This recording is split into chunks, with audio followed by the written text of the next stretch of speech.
नमस्कार। आकाशवाणी चंडीगढ़ से प्रादेशिक समाचारों के साथ मैं निधि मुंजाल। पहले इस बुलेटिन के मुख्य समाचार।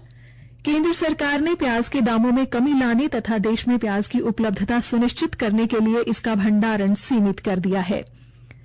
प्रधानमंत्री नरेंद्र मोदी कल आकाशवाणी के कार्यक्रम मन की बात में देश विदेश के लोगों से अपने विचार साझा करेंगे। हरियाणा में आज शाम तक कोविड-19 के 1299 मामले सामने आए हैं, जबकि 1218 कोविड मरीज स्वस्थ होकर अपने घरों को लौटे और हरियाणा में आज अष्टमी व नवमी का पर्व श्रद्धा व उल्लास से मनाया गया। अब समाचार विस्तार से। केंद्र सरकार ने कहा है कि उसने प्याज के दामों में कमी लाने और देश में प्याज की उपलब्धता सुनिश्चित करने के लिए कई कदम उठाए हैं। उपभोक्ता मामलों के सचिव लीला नंदन ने कहा कि सरकार ने प्याज के भंडारण की सीमा निश्चित की है। आज से थोक विक्रेता 25 टन और खुदरा विक्रेता 2 टन से अधिक प्याज का भंडारण नहीं कर सकता। ये आदेश 31 दिसंबर तक लागू रहेंगे। उन्होंने कहा कि प्याज की बढ़ रही कीमतों में कमी लाने के लिए केंद्र सरकार ने ये कार्रवाई की है व गत माह की 14 तारीख से प्याज के निर्यात पर पाबंदी लगा दी गई थी। प्रधानमंत्री नरेंद्र मोदी आकाशवाणी पर कल 11 बजे प्रसारित होने वाले कार्यक्रम मन की बात की 70वीं कड़ी के माध्यम से देश विदेश में बैठे श्रोताओं के साथ अपने विचार साझा करेंगे। ये कार्यक्रम Akashvani, Doordarshan, AIR news website www.newsonair.com तथा news on AIR mobile app पर भी सुना जा सकता है। मन की बात कार्यक्रम का सीधा प्रसारण आकाशवाणी, DD न्यूज, प्रधानमंत्री कार्यालय तथा सूचना एवं प्रसारण मंत्रालय के YouTube चैनलों पर भी होगा। आकाशवाणी पर कार्यक्रम के हिंदी प्रसारण के बाद क्षेत्रीय भाषाओं में भी इसे सुना जा सकेगा। क्षेत्रीय भाषाओं में कार्यक्रम का पुनः प्रसारण शाम 8 बजे भी सुना जा सकेगा। केंद्र सरकार ने भारत तिब्बत पुलिस ITBP को सीमा पर चौकसी बढ़ाने के उद्देश्य से 47 अतिरिक्त सीमा चौकियां स्थापित करने की अनुमति दे दी है। गृह राज्य मंत्री जी किशन रेड्डी ने ITBP के 59वें स्थापना दिवस पर अपने संबोधन में कहा कि सरकार ने इस बल को और अधिक सक्षम तथा आधुनिक बनाने के लिए अनेक कदम उठाए हैं। रक्षा मंत्री राजनाथ सिंह ने सभी ITBP कर्मियों व उनके परिवारों को ITBP के 59वें स्थापना दिवस की बधाई दी। हरियाणा के उप मुख्यमंत्री दुष्यंत चौटाला ने आज भिवानी, चरखी दादरी, जींद, हिसार, सिरसा, फतेहाबाद, कैथल समेत 7 जिलों की पंचायती राज संस्थाओं की 42 महिला जनप्रतिनिधियों को सराहनीय कार्य करने पर सम्मानित किया और घोषणा की कि जल्द ही उत्तरी हरियाणा के 5 जिलों की महिला जनप्रतिनिधियों को सम्मानित करने के लिए पंचकुला में सम्मान समारोह का आयोजन करवाया जाएगा। उप मुख्यमंत्री ने जींद में आयोजित कार्यक्रम में संबोधित करते हुए कहा कि राज्य सरकार ग्रामीण क्षेत्र तथा महिलाओं के विकास एवं उत्थान के लिए निरंतर प्रयास कर रही है।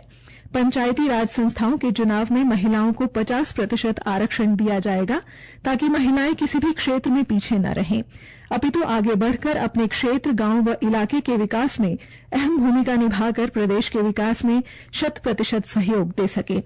उन्होंने कहा कि पंचायतों की आय बढ़ाने के लिए भी राज्य सरकार प्रयास कर रही है। ग्रामीण क्षेत्र में 7 लाख मीट्रिक टन अनाज का स्टॉक करने के लिए भंडार गृह बनाए जाएंगे। भारतीय जनता पार्टी ने कहा है कि वह होशियारपुर में दुष्कर्म पीड़ित बच्ची के परिवार को न्याय दिलाने के लिए प्रतिबद्ध है। नई दिल्ली में संवाददाताओं से बातचीत में भाजपा की वरिष्ठ नेता एवं केंद्रीय मंत्री निर्मला सीतारमण ने कहा कि भारतीय जनता पार्टी चाहती है कि न्याय समयबद्ध ढंग से मिले। उन्होंने ये भी कहा कि दुष्कर्म के किसी भी घटना का राजनीतिकरण नहीं किया जाना चाहिए। श्रीमती सीतारमण ने कहा कि सभी राजनीतिक दलों को मिलकर ये सुनिश्चित करना चाहिए कि व्यवस्था ठीक ढंग से काम करे और दुष्कर्म के मामलों में बिना देरी के न्याय किया जाए। उन्होंने कहा कि कुछ दल अलग अलग राज्यों में हुए दुष्कर्म मामलों में अलग अलग तरह से आवाज उठाते हैं और कुछ मामलों में मुखर विरोध और कुछ में मौन सहार लेते हैं। आकाशवाणी के समाचार सेवा प्रभाग द्वारा कोरोना उचित व्यवहार जन आंदोलन के तहत कोविड-19 के प्रति लोगों को जागरूक करने के लिए शुरू की गई श्रृंखला आओ कोविड को हराएं में आज का संदेश है 2 गज की दूरी और मास्क पहनना है जरूरी। कोरोना उचित व्यवहार आपकी सामाजिक जिम्मेदारी भी है। मास्क सही ढंग से पहने, नाक मुंह ढक कर रखें, 2 गज की दूरी का पालन करें और हाथों को बार बार साबुन से धोएं। हरियाणा में आज शाम तक कोविड-19 के 1299 नए मामले सामने आए हैं, जबकि 1218 कोविड मरीजों को स्वस्थ होने पर अस्पताल से छुट्टी दे दी गई है। विभिन्न जिलों से हमारे संवाददाताओं से मिली जानकारी के अनुसार पंचकुला जिले में आज 30, अंबाला में 16, फरीदाबाद में 193, भिवानी में 28, यमुनानगर में 12 और सिरसा में 41 लोगों में कोविड संक्रमण की पुष्टि हुई है। आज पंचकुला में 49, यमुनानगर जिले में 35, अंबाला में 23, फरीदाबाद जिले में 203, भिवानी में 30 और सिरसा में 28 कोविड मरीजों को स्वस्थ होने पर छुट्टी दे दी गई है। हरियाणा में आज अष्टमी व नवमी पर श्रद्धालुओं ने श्रद्धा सहित मंदिरों में माथा टेका तथा कन्या पूजन किया। कोरोना महामारी के चलते मंदिरों में उचित प्रबंध भी किए गए, साथ ही श्रद्धालुओं ने भी नियमों का उचित पालन किया। अंबाला शहर के प्राचीन अंबिका देवी मंदिर तथा अंबाला छावनी के हाथीखाना मंदिर, सनातन धर्म मंदिर, मुलाना के माता बाला सुंदरी मंदिर में सामाजिक दूरी का पालन करते हुए श्रद्धालुओं ने माथा टेका। प्रबंधकों द्वारा सैनिटाइजर के साथ सुरक्षा के भी प्रबंध किए गए। फरीदाबाद में आज मंदिरों के साथ साथ घर में अष्टमी और नवमी पर सार्वजनिक तौर पर यज्ञ का आयोजन किया गया। वहीं घरों में अच्छे स्वास्थ्य व समृद्धि के लिए पूजा भी की गई। छोटी छोटी कंजक रूपी कन्याएं सुबह से ही घरों में दिखाई दी। हालांकि सभी ने इस कोरोना काल में मास्क पहने रखा और सामाजिक दूरी का पालन किया। उधर यमुनानगर में भी आज अष्टमी नवमी मनाई गई। इस मौके पर जिले में प्राचीन देवी मंदिर आदबद्री, प्राचीन देवी भवन मंदिर जगाधरी, प्राचीन श्री संतोषी मां मंदिर जगाधरी, प्राचीन श्री शेरावाली मां मंदिर छछरौली और प्राचीन श्री जंगलावाली माता मंदिर यमुनानगर में श्रद्धालुओं ने सामाजिक दूरी का ख्याल रखते हुए माता के दर्शन किए और कंजक पूजन किया। हरियाणा के राज्यपाल सत्यदेव नारायण आर्य व मुख्यमंत्री मनोहर लाल ने प्रदेशवासियों को दशहरा पर्व की हार्दिक शुभकामनाएं दी हैं। आज दशहरे की पूर्व संध्या पर जारी अपने संदेश में राज्यपाल ने कहा कि इस दिन भगवान श्री राम ने अहंकारी व दुराचारी रावण का वध करके धरती को मुक्ति दिलाई थी। उन्होंने कहा कि प्रदेशवासी इस पर्व को पूरे हर्षोल्लास के साथ सामाजिक दूरी बनाकर सरकार द्वारा कोविड-19 नियंत्रण के मानदंडों को अपनाते हुए मनाएं। दूसरी ओर मुख्यमंत्री ने अपने संदेश में कहा कि दशहरा बुराई पर अच्छाई की विजय का प्रतीक है, इसलिए सभी बुरी ताकतों को समाप्त करने के लिए लोगों को इस त्योहार को प्रेम भाव से मनाना चाहिए। उन्होंने कामना की कि ये त्योहार हर प्रदेशवासी के जीवन में शांति, खुशहाली व समृद्धि लेकर आए। फरीदाबाद दशहरा कमेटी ने शहर में इस बार दशहरा पर्व पर रावण दहन कार्यक्रम न करने का फैसला लिया है।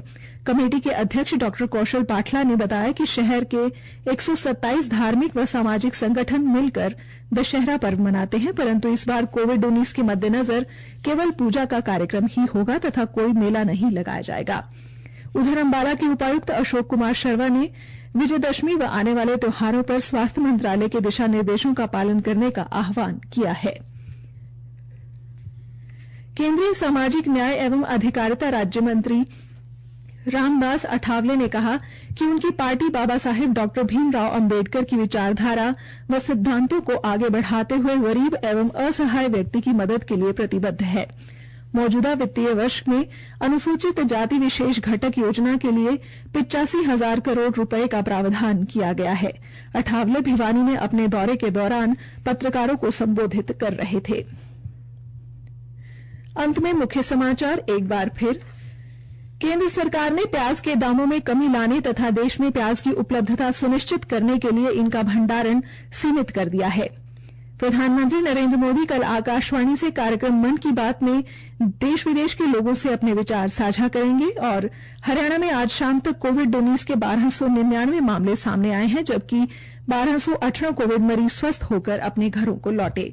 इसी के साथ ये समाचार बुलेटिन समाप्त हुआ।